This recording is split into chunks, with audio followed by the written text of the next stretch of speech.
Hey, just so we're clear, Ronald Reagan didn't lie.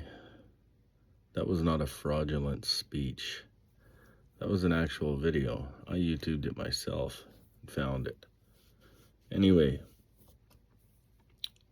Ford is going to build in 2026 the F-250, 350, 450, and 550 in Canada.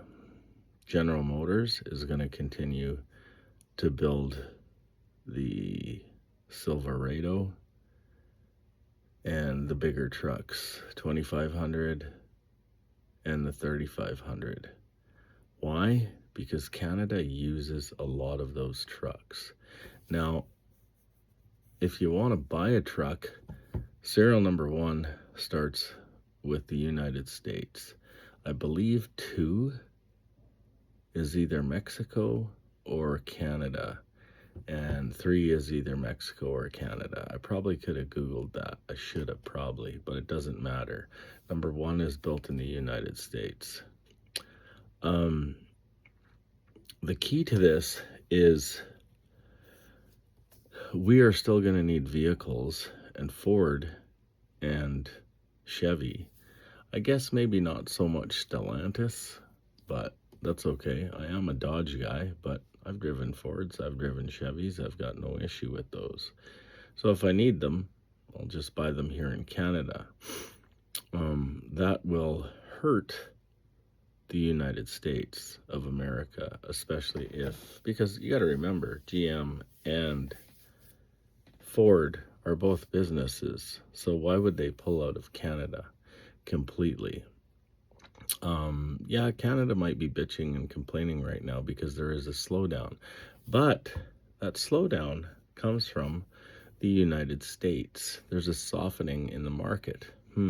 Wonder why. Anyway, there's a few other things built in the United States, like, I don't know, tourism. Did you know that tourism was down 32% this year because Canada decided not to go to the United States? They had a staycation. They vacationed anywhere but the United States. Now, there's also expats. An expat is an expatriate. An expatriate lives in Arizona, they live in Yuma, they live in all kinds of places because of the dry weather. They don't like the snow anymore. They're getting older. They're living down there. Well, it's going to get expensive in the United States, and I'll explain myself. A tariff is a tax. So my buddy sells oil field equipment, and it's patented, most of it. So he's the only distributor for it because some of the stuff he actually invented. And oil companies are absolutely just freaking out at him. The funny thing is for the first little while, he absorbed the tariff. He really did. He absorbed the tariff. And I looked at him and I said, how long can you keep doing that? How long can you keep absorbing the tariff? And he says, well, as long as it takes. Well, when it hit 35%, he couldn't do it anymore. So I said, oh, as long as it takes, eh? He says, well, what do you do? And anyway, he sent his products down to the States with the tariffs attached. And, well, he got phone calls back, and people were freaking out, because his product went up 35. Well, actually, he went up 31%. So he did absorb some. But the truth is in business, if, let's just hypothetically say you're doing construction, which is what I do. If the wood prices go up, well, I can't absorb that. I have to hand that off to my client. If tile prices go up, I can't really absorb that. I have to hand that off to my client. And if, even the smallest thing like inspections have to go up, well, I have to pass that on to my client. Concrete testing, pass that off to the client, so on and so forth. And that makes the house or the building more money. So a tariff, like you got to understand, the 35%, we're not losing the 35%. We're just passing it on to the United States. And now I guess it's 10 more percent. So we're passing it off to the United States. Now that's if the United States needs the product. Well, they don't want our lumber. There's no tariffs on energy as of yet. They don't want our aluminum. They don't want our steel. They don't want our this and they don't want our that. That brings me back to Ford. Ford's trucks are built out of aluminum. I think it would have been a very bad choice for Ford to head down to the United States, seeing as we are a huge aluminum supplier in Canada. So it only makes sense. Now, Ford is the #1 selling truck in North America. And where I'm from, Ford trucks just roll off the lot. I've seen fleets of Ford trucks that are 400, 800 strong, just in my area. And I live in a city with 120,000 people in it, a surrounding area plus the city. And they all work for big companies, and big companies have big fleets, and most of them are Ford. So, are tariffs a good idea? Nah. Ronald Reagan explained it exactly perfectly. Donald Trump, on the other hand, well, I always liked Donald Trump. I thought he had something really going. But I can't even understand it anymore. And when I can't understand it, and I am somewhat intelligent, that means that it's just bizarro. I can't put the two pieces together. But that being said, let's think about other things. Let's think about hobbies, okay? You got some hobbies. Some of the greatest hockey sticks in the world are made in Canada.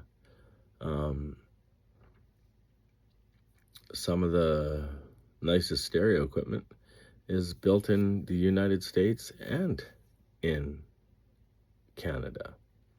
Let's use the most iconic U.S. piece of stereo equipment ever, and that's McIntosh, built out of New Jersey or somewhere in New York.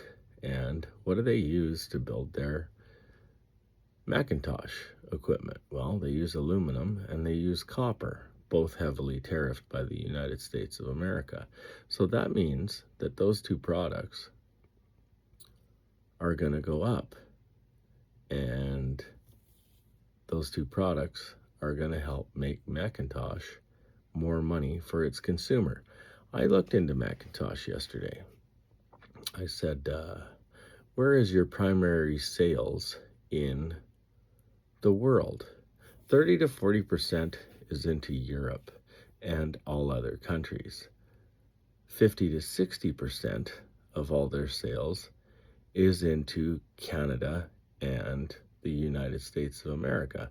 So I'm going to say maybe 15% goes into Canada and maybe the rest goes into the United States of America. I mean, come on. The United States of America is considerably larger than Canada. So that being said, what happens if the Canadians just stop buying McIntosh? I mean, don't get me wrong, I'd love to own a McIntosh, but the truth is they're very expensive, and I think there's only 4 distributors in Canada that carry that product. So they lumped us in on, I used Grok to figure it out, they lumped us in as the North Americans. So they couldn't tell me exactly how much went into Canada and how much went into the States. That's how integrated we were. They considered us as North American sales. So I just asked Grok, I said, Grok, so does that mean that Canada is not important to McIntosh? And they said, not at all. That is totally incorrect. McIntosh is very important to Canada. And I said, well, why can't you give me an accurate number of McIntosh products that go into Canada?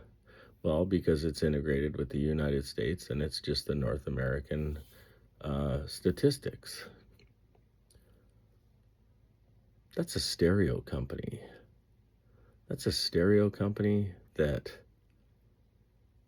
is iconic, is amazing, is some people's absolute end-all, be-all, endgame stereo. And they're so integrated with Canada that they don't even divide the two. Food for thought. Just so you know, on the other side of the border, I am Canadian. You guys are being taxed to death.